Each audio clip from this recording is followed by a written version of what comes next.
నమస్కారం. మన భారతీయ తత్వవేత్త జిడ్డు కృష్ణమూర్తి గారు ఏమన్నారో వినండి.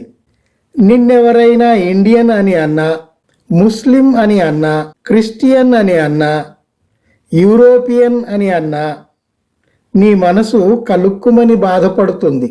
ఎందుకలా అవుతుందో తెలుసా? నిన్ను ఎవరో ఈ విశ్వాన్నుంచి, ప్రపంచ మానవాళి నుంచి వేరు చేసి చూస్తున్నారు.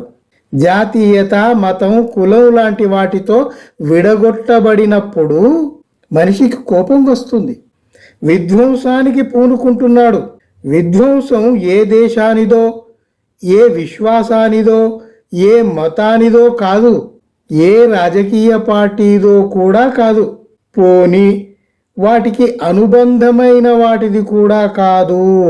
మనిషి తనను తాను మనిషిగా భావించుకున్నప్పుడు, ఎదుటివారిని మనుషులుగా గుర్తించినప్పుడు ఆత్మవిశ్వాసం పెరుగుతుంది, ఆనందం లభిస్తుంది, భద్రతాభావం ఇనుమడిస్తుంది. ఇది మన భారతీయ తత్వవేత్త జిడ్డు కృష్ణమూర్తి గారి ఆవేదన. ఎందుకంటే విశ్వమానవులము అన్న అవగాహన చాలా గొప్పది. విశ్వమానవులం అన్న అవగాహనే చాలా గొప్పది. సమానత్వమే మానవవాదానికి లక్ష్యం అయినప్పుడు ఈ విభజనలు, ఈ విడగొట్టబడాలు చాలా బాధను కలిగిస్తాయి కదా. అందుకే చూడండి, ఇప్పుడు మనం ఎవరో ఒక్కరిని తప్పు పట్టడం కాదు, కానీ వామపక్షవాదులము అని చెప్పుకునే వారి దగ్గర ఆ లక్షణాలు ఉండటం లేదు. అభ్యుదయవాదులం అని చెప్పుకునేవారు అభ్యుదయవాదానికి దూరంగా బతుకుతున్నారు. హేతువాదులం అని చెప్పుకునే వారి మాటల్లో మనకు హేతువే కనబడదు. ఇక శాస్త్రజ్ఞుల మాట చెప్పాల్సిన పనే లేదు. వాళ్ళు శాస్త్రజ్ఞులుగా ఎదుగుతారు, కనీస ఇంగిత జ్ఞానం లేకుండా, వివేకం లేకుండా మూఢభక్తిలో ప్రవర్తిస్తుంటారు. ఇలాంటప్పుడు ఈ దేశం, ఈ ప్రపంచం, ఈ మానవాళి ఎలా బాగుపడుతుంది? ఇప్పుడు మనం వైజ్ఞానిక ప్రజాస్వామ్యం సాధిద్దామని అనుకుంటున్నాం. అంటే సైంటిఫిక్ సోషలిజం. సైంటిఫిక్ సోషలిజం ఎలా వస్తుందండి? ఇన్ని విభజనలు, ఇన్ని విశ్వాసాలు, ఇంత మూఢత్వం గూడు కట్టుకొని ఉన్నప్పుడు సైంటిఫిక్ సోషలిజం ఎలా వస్తుంది? ఉదాహరణకు మీరు కొన్ని విషయాలు చూడండి. ఇందాక నేను చెప్పాను, అభ్యుదయవాదులు, విప్లవవాదులు, హేతువాదులు, వైజ్ఞానికులు, వామపక్షవాదులు, ఇంతమంది ఇన్ని రకాలుగా ఉంటే వీళ్ళు ఏం చేస్తున్నారు? హిందూ దేవుళ్లను, మతంలోని లొసుగుల్ని విమర్శించరు, వాటి దుర్మార్గాల్ని చర్చకు రానియరు. మనకొక వైజ్ఞానిక సంస్థ కూడా ఉంది, అది దేవుడి గురించి మాట్లాడదు, ఉట్టి వైజ్ఞానిక విషయాలు మాత్రమే ప్రచారం చేస్తాం అని అంటుంది. అసలు దేవుడు అనటమే ఒక పెద్ద మూఢనమ్మకం అయితే దాని గురించి మాట్లాడకుండా పక్కన పెట్టడం ఎలా సాధ్యం? తప్పు కదా.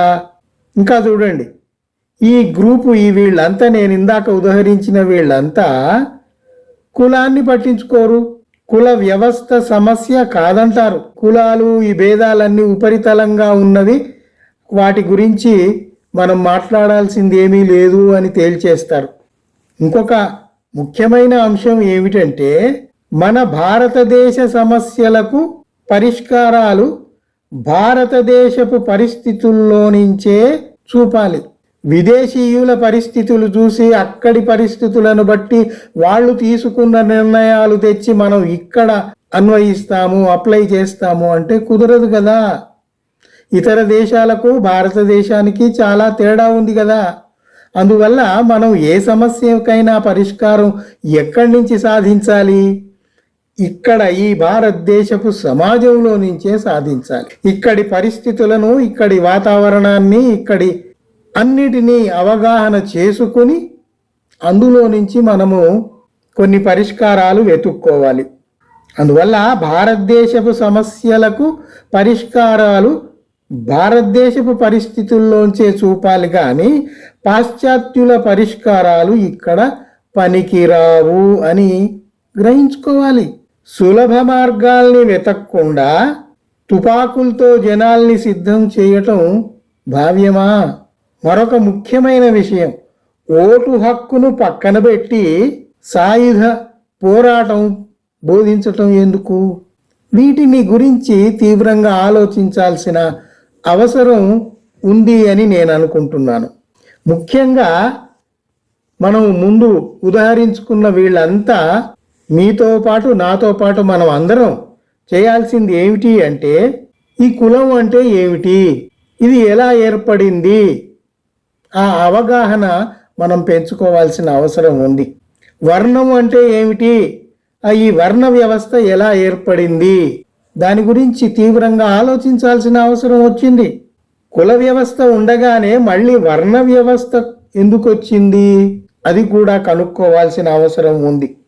వర్ణ వ్యవస్థలో శూద్రులు భాగమే అయినప్పటికీ వారికి ద్విజవర్ణాలకు ఉన్న హక్కులు ఎందుకు లేవు? ఇంకా ఉపనయనం అంటే ఏమిటి, అది ఇప్పుడు సమసిపోయింది. అయినా కూడా అవశేషంగా ఇంకా మిగిలి ఉంది కాబట్టి దాని గురించి కూడా తీవ్రంగా ఆలోచించాల్సిన అవసరం ఉంది. మనకు సమాజంలో కనబడుతున్న బ్రాహ్మణులు మొదటి నుండి శాకాహారులేనా? వారు గోమాంస భక్షణ ఎప్పుడూ చేయలేదా? చేస్తే అది మానేసి పూర్తి శాకాహారులుగా ఎందుకు మారారు? వీటికి సమాధానాలు వెతుక్కోవాలి. వెతుక్కుంటేనే మనం మన సమాజం యొక్క స్థితిగతుల్ని పూర్తిగా అర్థం చేసుకున్నట్లుగా అవుతుంది. వాటి రుగ్మతలు ఏవైతే ఉంటాయో వాటిని రూపుమాపటానికి మన ప్రయత్నం మనం చేయటం